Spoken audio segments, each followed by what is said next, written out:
Urine pregnancy test, इसे कब करना चाहिए, कैसे करना चाहिए और क्या ये कभी कभी गलत होती है। यूरिन प्रेगनेंसी टेस्ट में हम बीटा एचसीजी हार्मोन, जो कि एम्ब्रियो के बाहरी सेल्स ट्रोफोब्लास्ट सेल्स बनाते हैं, उन्हें चेक करते हैं। आमतौर पे यदि आपकी माहवारी नियमित है तो जो आपका माहवारी का नियत दिन है, यानी आपका जो डे ऑफ एक्सपेक्टेड पीरियड्स है, उस पर आप टेस्ट करेंगे तो 80% केसेस में प्रेगनेंसी डिटेक्ट हो जाती है। कभी कभी यदि किसी साइकिल में ओव्यूलेशन लेट हुआ है तो अगले हफ्ते या 3 या 4 दिन बाद जब आप टेस्ट करेंगे तो अधिकतर केसेस में प्रेगनेंसी डायग्नोस हो जाती है। जिन महिलाओं की माहवारी देर से आती है उन्हें कोई भी पीरियड्स इंड्यूस करने की मेडिसिन लेने से पहले बीटा एचसीजी टेस्ट जो ब्लड में किया गया है उसे कराना ज़्यादा सही रहेगा, क्योंकि ये बहुत एक्यूरेट है और इरेगुलर साइकिल्स में ये प्रेडिक्ट करना मुश्किल होता है कि प्रेगनेंसी आखिर कब कंसीव हुई है। कुछ केसेस में फॉल्स पॉजिटिव टेस्ट, यानी कुछ ट्यूमर्स जो बीटा एचसीजी हार्मोन बनाते हैं, उस केसेस में ये टेस्ट फॉल्स पॉजिटिव आ सकता है। कई केसेस में कुछ दवाइयों के सेवन से भी फॉल्स पॉजिटिव टेस्ट आ सकता है।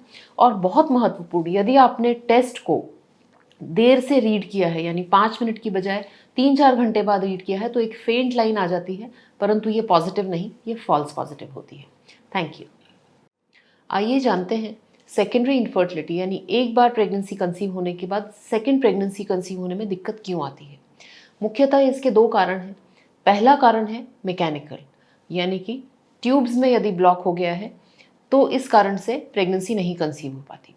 सेकंड कारण है माइक्रोस्कोपिक, यानी कि एग्स या स्पर्म की बढ़ती हुई उम्र के साथ जो गुणवत्ता कम होती है, उस कारण से भी सेकेंड प्रेगनेंसी कंसीव होने में दिक्कत आती है।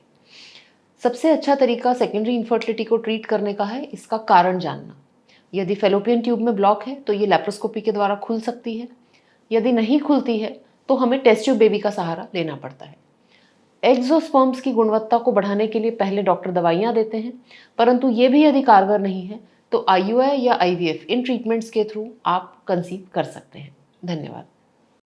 क्या वो स्पर्म काउंट है, क्या वो स्पर्म मोटिलिटी है जिसमें हम IUI कर सकते हैं? इसके लिए एक चीज़ जानना ज़रूरी है, वो है टोटल मोटाइल फ्रैक्शन। जी हाँ, IUI होगा कि IVF होगा, इसका निर्णय एक वैल्यू से होता है जिसे टोटल मोटाइल फ्रैक्शन कहते हैं। किसी भी एबनॉर्मल सीमेन सैंपल को ट्रायल वॉश किया जाता है। ट्रायल वॉश के बाद हम कितने मोटाइल स्पर्म्स उसमें से रिकवर कर पा रहे हैं, इसका इंडेक्स होता है टोटल मोटाइल फ्रैक्शन। IUI के केसेस में सबसे ज़्यादा सक्सेस का रेट रहता है जब TMF 5 मिलियन से ज़्यादा हो। यदि TMF 1 to 5 मिलियन है फिर भी सक्सेस रेट मिल सकता है, परंतु इसकी मात्रा कुछ कम रहेगी। और जब TMF लेस देन 1 मिलियन है, ऐसे स्थिति में डायरेक्टली टेस्ट ट्यूब बेबी के लिए एडवाइस किया जाता है। ऐसे केसेस में IUI में सफलता बहुत ज़्यादा नहीं होती है।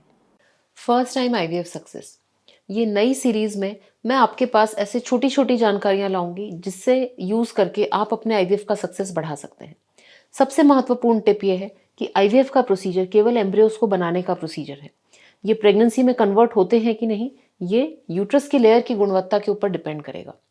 बहुत इंपॉर्टेंट है कि आपके डॉक्टर आपके यूट्रस की लाइनिंग को चेक करें, उसका पैटर्न, उसका थिकनेस, उसका ब्लड फ्लो सुनिश्चित करें एक अच्छी सोनोग्राफी से, और ज़रूरत पड़ने पर हिस्ट्रोस्कोपी और लैप्रोस्कोपी की तकनीक अपनाकर यूट्रस की जो सरफेस है उसको भी चेक करें। कई बार यूट्रस की लेयर में इन्फ्लेमेशन होता है जिसके कारण एम्ब्रियोज वहाँ पर इम्प्लांट नहीं होते, और ये IVF फेलियर का एक बहुत बड़ा कारण होता है। इसीलिए यदि आप IVF के लिए जा रहे हैं तो अपने यूट्रस की हेल्थ को ज़रूर डॉक्टर से चेक कराएं, जिससे आपका IVF का सक्सेस का चांस बढ़ सके। फर्स्ट टाइम में IVF सक्सीड कैसे हो, इसमें एक बहुत इंपॉर्टेंट बात है और वो है एम्ब्रियो की गुणवत्ता। जितना अच्छा एम्ब्रियो की क्वालिटी रहेगी उतना ज़्यादा रहेगा उसका इम्प्लांटेशन पोटेंशियल, यानी प्रेगनेंसी में कन्वर्ट होने के चांसेस। किस तरह से हम अपने एम्ब्रियोज की गुणवत्ता बढ़ा सकते हैं, इसमें सबसे बड़ा फैक्टर होता है एम्ब्रियोलॉजिस्ट का स्किल। एम्ब्रियोलॉजिस्ट वो व्यक्ति होता है जो लैब में एग्स को स्क्रीन करता है, स्पर्म्स को प्रिपेयर करता है, और फाइनली फर्टिलाइजेशन का जो प्रोसेस होता है, चाहे कन्वेंशनल IVF हो या ICSI, इसे परफॉर्म करता है। उनका हाथ कितना सधा हुआ है, क्योंकि ये बहुत ही बारीक काम है। कितना ज़्यादा लैब की गुणवत्ता है, किस तरह से वहाँ पे कल्चर मीडिया इस्तेमाल किया गया है, ये सब छोटी छोटी बातें इंपॉर्टेंट हैं एम्ब्रियो की गुणवत्ता डिसाइड करने के लिए। तो जब आप IVF के लिए जा रहे हो, ये सुनिश्चित करें कि आपके जो लैब है वहाँ पर एम्ब्रियोलॉजिस्ट फुल टाइम हो, वो स्किल्ड हो, और वहाँ पर लैब में एयर की गुणवत्ता बहुत अच्छी हो, तभी हमें एक अच्छा एम्ब्रियो बन सकता है जो अल्टीमेटली प्रेगनेंसी में कन्वर्ट होकर हमें आईवीएफ में सक्सेस देगा। आईवीएफ में सफलता का प्रतिशत कैसे बढ़ाएं? हमने जाना कि यूट्रस की लेयर, एम्ब्रियो की क्वालिटी बहुत इंपॉर्टेंट है आईवीएफ सक्सेस में, बट उसके साथ साथ एक और इम्पॉर्टेंट क्राइटेरिया है और वो है आपकी जनरल हेल्थ। यदि हमारे शरीर के अंदर कोई भी हार्मोनल असंतुलन है, थायराइड की मात्रा बढ़ी हुई है या कम है, प्रोलैक्टिन बढ़ा हुआ है या कम है, वजन अनुपात से बहुत ज़्यादा है, या फिर ब्लड प्रेशर ज़्यादा है, कोई और हमें बीमारियां हैं, तो ये कहीं ना कहीं एम्ब्रियो के इम्प्लांटेशन पोटेंशियल पर असर डालती हैं।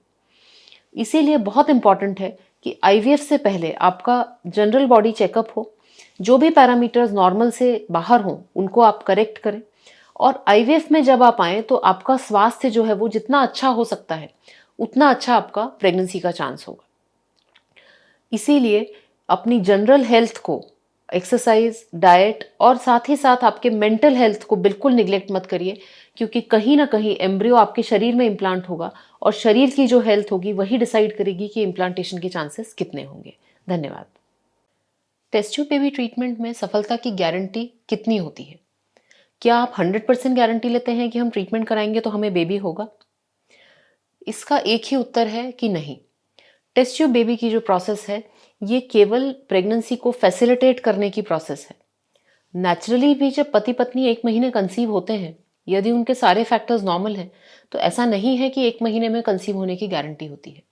जब आईवीएफ में एम्ब्रियो शरीर के बाहर बनाया जाएगा तो उसकी भी इम्प्लांट होने की जो कैपेसिटी, जो ह्यूमन बींग्स की फर्टिलिटी है, वो एक एम्ब्रियो के साथ 15 से 20% है, 2 एम्ब्रियोज के साथ 30 से 50% है। इस फिगर को हम बढ़ा नहीं सकते, और ये केवल भारत में नहीं पूरे विश्व भर में आईवीएफ का सक्सेस रेट है। यदि कोई डॉक्टर आपको ये गारंटी दे रहा है कि हम 100% सक्सेस देते हैं आईवीएफ में, तो आपको एक ही काम करना है कि उस आईवीएफ क्लिनिक और उस आईवीएफ डॉक्टर से अपने आप को दूर रखना है।